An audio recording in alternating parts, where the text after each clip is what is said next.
আপনি কি জানেন বাংলাদেশের এমন কিছু কোম্পানি রয়েছে যারা আপনার এবং আমার কাছ থেকে প্রতিদিন লক্ষ লক্ষ কোটি কোটি টাকা চাঁদাবাজি করে নিয়ে যাচ্ছে। আমাদের দেশে যে সিম অপারেটরগুলো রয়েছে, জিও পি, রবি, বাংলালিংক, আরও বিভিন্ন সিম কোম্পানি যেগুলো আপনি ব্যবহার করে থাকেন, তারা আপনার কাছ থেকে আমার কাছ থেকে প্রতিদিন কোটি কোটি টাকা চাঁদাবাজি করে নিয়ে যাচ্ছে।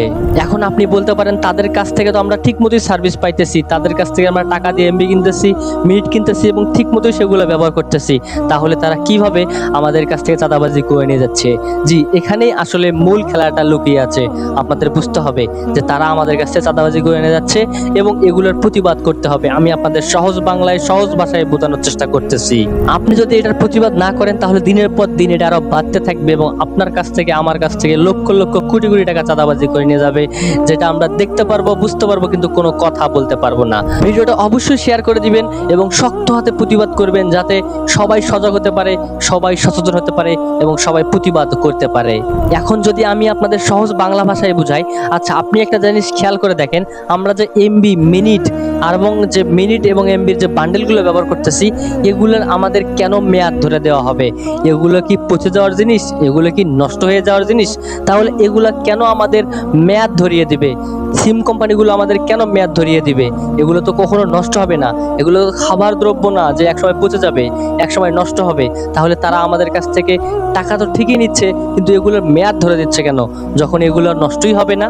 এখানেই রয়েছে আসল খেলাটা। তারা আমাদের কাছ থেকে এইসব এমবি, মিনিটের টাকা তো ঠিকই নিচ্ছে এবং একটা নির্দিষ্ট মেয়াদ ধরে দিচ্ছে। যখন এই মেয়াদগুলো শেষ হয়ে যাচ্ছে, তারপর যে এমবি এবং মেয়াদগুলো কোথায় যাচ্ছে, এগুলো কিন্তু কেউ কোনোদিন কোনো সিম কোম্পানি আমাদের ব্যাখ্যা দেয় নাই।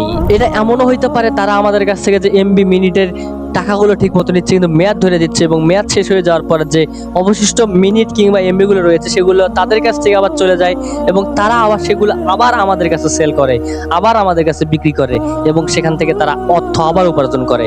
তাহলে এইটাই হচ্ছে গিয়ে ওপেন চাঁদাবাজি, যে আমাদের মিনিটের সাথে এমবির সাথে মেয়াদ ধরে দিয়ে মেয়াদ শেষ হয়ে যাওয়ার পর অবশিষ্ট এমবি কিংবা মেয়াদ তাদের কাছে আবার চলে যায় এবং সেগুলো আমাদের কাছে আবার বিক্রি করে আবার একটা টাকা উপার্জন করে। এটা একটা ওপেন চাঁদাবাজি, যেটা আমাদের রুখে দিতে হবে, যেটা আমাদের প্রতিবাদ করতে হবে। আমাদের টাকা দিয়ে আমরা এমবি কিনতেছি, আমাদের টাকা দিয়ে আমরা মিনিট কিনতেছি, তাহলে এগুলো আবার মেয়াদ থাকবে কেন? এগুলো তো নষ্ট হয়ে যাওয়ার জিনিস নয়।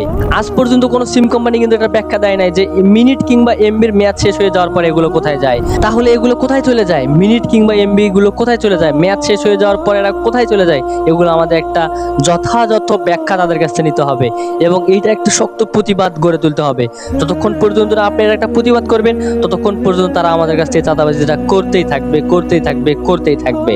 তাই সচেতন হন, কোনোভাবেই তারা যেন আমাদের কাছ থেকে আর এইভাবে চাঁদাবাজি করে টাকা নিতে না পারে, এই বিষয়ে আমাদের লক্ষ্য রাখতে হবে এবং এই বিষয়ে একটা শক্ত প্রতিবাদ করে তুলতে হবে। আমাদের কষ্টের টাকায় সবার হেলায় ফেলায় কোনো ফেলে দেওয়ার সময় নাই। একটা শক্ত প্রতিবাদ গড়ে তুলে তাদের আমরা একটা উচিত জবাব দিতে পারি। আপনি ফেসবুক ব্যবহার করেন, আপনি মেসেঞ্জার ব্যবহার করেন, আপনি টিকটক ব্যবহার করেন, এইসব সোশ্যাল মিডিয়াতে আপনি এইসব কথা লেখেন, ছড়িয়ে দেন এবং তাদের টনক নড়িয়ে দেন। এক সময় দেখবেন যে তাদের টনক সত্যি নড়ে যাবে এবং একটা এটার প্রতিকার হবে, যেখান থেকে আমাদের হাজারো লক্ষ লক্ষ কোটি কোটি মানুষ একটা বড়সড় উপকার পাবে। ভিডিওটা অবশ্যই শেয়ার করে দিবেন এবং শক্ত হাতে প্রতিবাদ করবেন, যাতে সবাই সজাগ হতে পারে, সবাই সচেতন হতে পারে এবং সবাই প্রতিবাদ করতে পারে। আসসালামু আলাইকুম।